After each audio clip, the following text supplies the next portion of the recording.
কোরআন হাদিস না মানি জীবনে কি হবে তোর পরে যদি কোরআন হাদিস না মানি জীবনে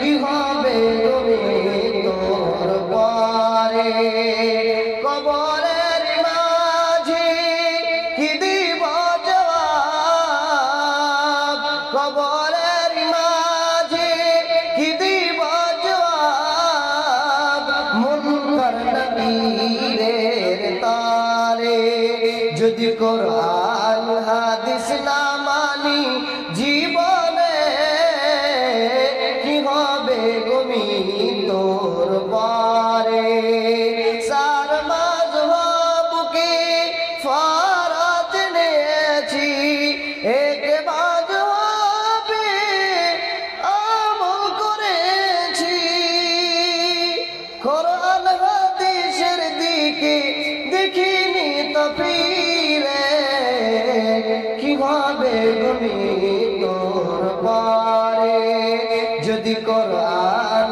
হাদিস না মানি জীবনে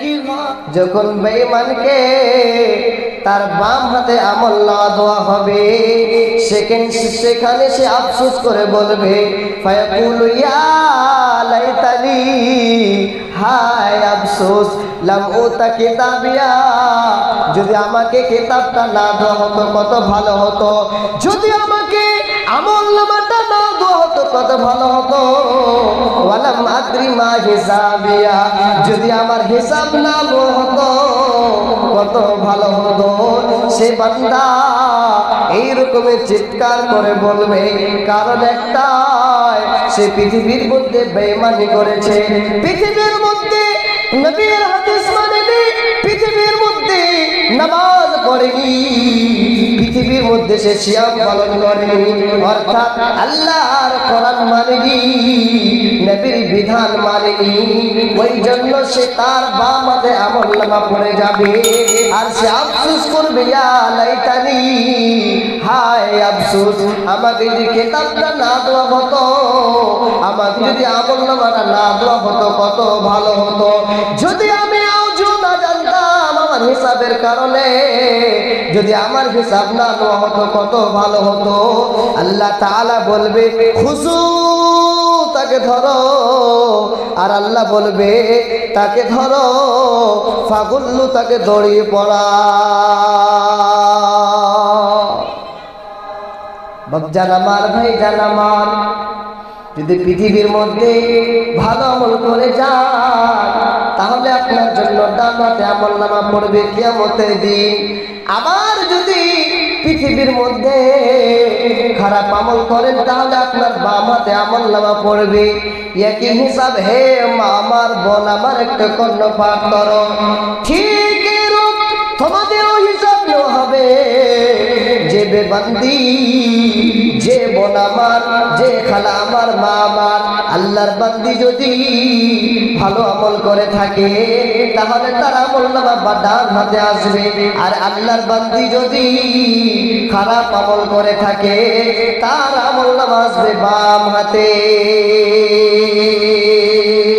মুসলিম হইলে কাফনে খ্রিস্টান হইলে কফিনে হিন্দু হলে চিতাই পুড়ে ছাই ও মানব দুই দিনের দুনিয়াতে গর্ব করার নাই রে কিছু না নারে তাকবীর নারে তাকবীর বলেন না গো নারে তাকবীর আল্লাহ আকবার বলতে জানে না নাকি হাদিস কোরআন শুনে ভালো লাগে না বলেন তো নারে তাকবীর মাশাআল্লাহ যখন মানুষ মরে তখন কাঁদি দেয় কাঁপনে কিনা ওই জন্য কই বলে মুসলিম হইলে কাঁপনে মাঝে মাঝে একটা কবিতা দিয়ে ভালো লাগছে তো তারপর হাদিস কোরআন বলছি বিষয় ধরে মুসলিম হইলে কাঁপনে খ্রিস্টান হইলে কুফিনে হিন্দু হলে চিতাই পুড়ে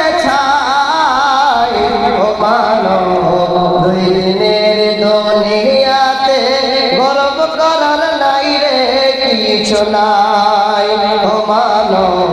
দুই দিনের দুনিয়াতে ফখর করার নাই রে কিছু নাই। যতই করো বাড়ি গাড়ি সবই হবে ছাই। ও মানব দুই দিনের দুনিয়াতে গর্ব করার নাই রে কিছু নাই। মুসলিম হইলে কাফনে, খ্রিস্টান হইলে কুফিনে, হিন্দু হলে চিতাই পুড়ে ছাই। ও মানব দুই দিনের দুনিয়াতে গর্ব করার নাই রে কিছু না। বাবন একটু কর্ণপাঠ করো তোমরা। কিয়ামতের দিন কত কঠিন দিন হবে সেই কিয়ামত। সেই দিন যখন কিয়ামত হবে, মা একটা গর্ভে সন্তান নিয়ে থাকবে, কখন সন্তান বাচ্চা প্রসব হয়ে যাবে মা জানতে পারবে না। এত কঠিন দিন হবে। আল্লাহ তাআলা বলে সেই কিয়ামতের দিন ইয়াউমা তারাউনাহা তাযহালু কুল্লু মুরদিআতিন আম্মা আরদাআত ওয়া তাদাউ কুল্লু যাতিন হামলিন হামলাহা ওয়া তারান নাসা সুকারা ওয়া মা হুম বিসুকারা। হে মা আমার বোন আমার একটু কর্ণপাঠ করো। যখন কিয়ামত হবে সেই সময় একটা মা নিজের সন্তানকে দুধ পান করাবে। সেই সন্তান দুধ পান করতে করতে কখন কিয়ামত হয়ে যাবে সে মা ভুলে যাবে আমার বাচ্চা দুধ পান করছে কি করে না। আবার একটা মা নিজের সন্তানকে গর্ভে রাখবে। সেই সময় কিয়ামত এমন কঠিন দিন হবে, কিয়ামতের দিন কখন বাচ্চা প্রসব হয়ে যাবে সে মা জানতে পারবে না। এতটা সে সময় হবে। সেদিন মানুষ এমন হয়ে থাকবে যেমন কেউ নাশা যেমন করে থাকে, দারু পান করে নাই, মানুষ হতাশা হয়ে থাকে, ওই রকমের সবাই চিৎকার করতে থাকবে ওয়া মা হুম বিসুকারা। কিন্তু সে দারু নাশা পান করেনি, তাও সে এরকমের করবে। অতএব আপনি বুঝে নিন কিয়ামত কত কঠিন দিন, কিয়ামত কত কঠিন দিন হবে যদি আমি আপনি এখনো সতর্ক না হয়। হাদিস ও কোরআন শোনার পরে যদি আমার আপনার অন্তরে আল্লাহর ভয় না ঢোকে, আমার আপনার অন্তরে কিয়ামতের ভয় না ঢোকে, তাহলে আমি আপনি বেঁচে থাকার করতে আর না থাকায় ভালো। বাপজান কিয়ামতের দিন একটু লক্ষ্য করে বসেন, আপনি একটু করেন, তারপরে আমার পরে প্রধান বক্তা আসবে ইনশাআল্লাহ। দেখেন কিয়ামতের দিন কত কঠিন দিন হবে। সেই দিন মা বাচ্চাকে দুধ পান করাবে, মা দুধ পান করবে, ভুলে যাবে যে আমার বাচ্চা দুধ পান করছে, বাচ্চা প্রসব হয়ে যাবে, মা জানতে পারবে না। এত কিয়ামতের দিন কঠিন দিন হবে। আর একটা হাদিস আল্লাহর নবী বলেন কিয়ামতের দিন কত কঠিন হবে।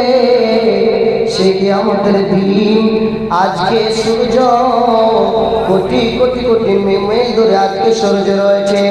সেই দিন কিয়ামতের দিন এত কঠিন হবে। আল্লাহর নবী বলেন একটা সুরমা দানের লাঠিটা যত বড় রয়েছে সেই সূর্যটা মাথার উপরে অত কাছে চলে আসবে।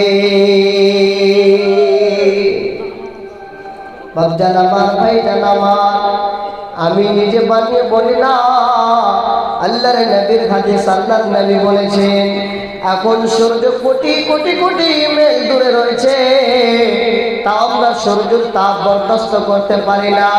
সেই কিয়ামতের দিন যখন সূর্য মাথার উপর চলে আসবে, একদম নিকটে চলে আসবে, সেই সময় আপনার আমার এইরকমের সবার নিজের আমলের হাবুডুবু খেতে থাকবে।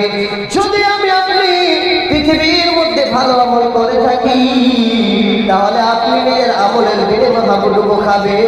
যত বেশি আমল করবে সে আমলের বিনিময়ে সে নাজাত পেতে থাকবে।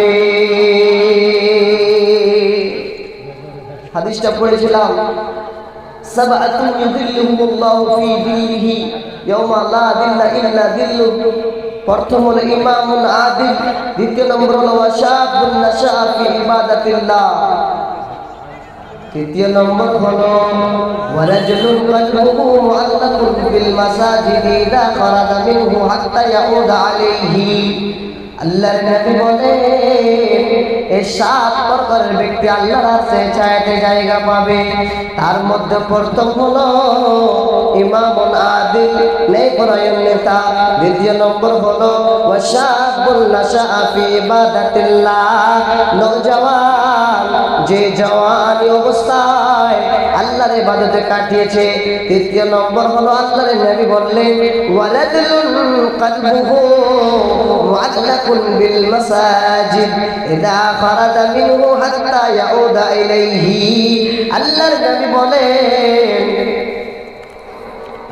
নবী বলেন যে কিয়ামতের দিন সে আল্লাহর আরশে ছায়াতে জায়গা পাবে। চতুর্থ নম্বর হলো ওই আল্লাহর বান্দা যার অন্তরখানা মসজিদে টাঙা রয়েছে, অর্থাৎ জোহরের সালাত পড়েছে, আসরের জন্য আপনার অন্তরখানা মসজিদে টাঙা রয়েছে, আপনি আপনার দিলে রয়েছে কখন আসর হবে, কখন আসর হবে। যদি এরকমের বান্দা কিংবা বান্দি পাওয়া যায়, ওই আল্লাহর বান্দা কিংবা বান্দি আল্লাহর আরশে ছায়াতে জায়গা পাবে। তিনটা হয়ে গেল। চতুর্থ নম্বর হলো ওই দুই যুবক, যেই যুবক আল্লাহর জন্য মহব্বত করবে, আবার আল্লাহর জন্য যদি দোস্তি ছাড়তে হয় তাহলে ছাড়বে। এই করে করে 7 প্রকারের ব্যক্তি রয়েছে। আমি আর আগে বাড়ছি না, আমার সময় শেষ হয়ে গেছে। 5 মিনিট সময় রয়েছে। তবে আমি শুরু থেকে নিয়ে শেষ পর্যন্ত যে হাদিসে কোরআন বললাম, বিষয়ের উপরে বললাম, কিয়ামতের বর্ণনা, কিয়ামত কত কঠিন দিন হবে, সেই দিন আল্লাহ তাআলা আমাদেরকে জিজ্ঞাসা করে 5টি জিনিস জিজ্ঞাসার জবাব যদি আমরা দিতে পারি, তাহলে আমরা কিয়ামতের দিন সফলমান হতে পারবো। যদি আমরা ভালো আমল করে থাকি তাহলে আমলনামা খান ডান হাতে দেওয়া হবে, যদি খারাপ আমল করে থাকি তাহলে আমলনামা খান বাম হাতে দেওয়া হবে। আল্লাহর কাছে দোয়া করি, ওগো আল্লাহ, আমরা যে সকল পৃথিবীর মধ্যে ভালো আমল করতে পারি, বলেন আল্লাহুম্মা আমিন। আমি একটা কবিতা বলে আমার বক্তব্য শেষ করবো ইনশাআল্লাহ।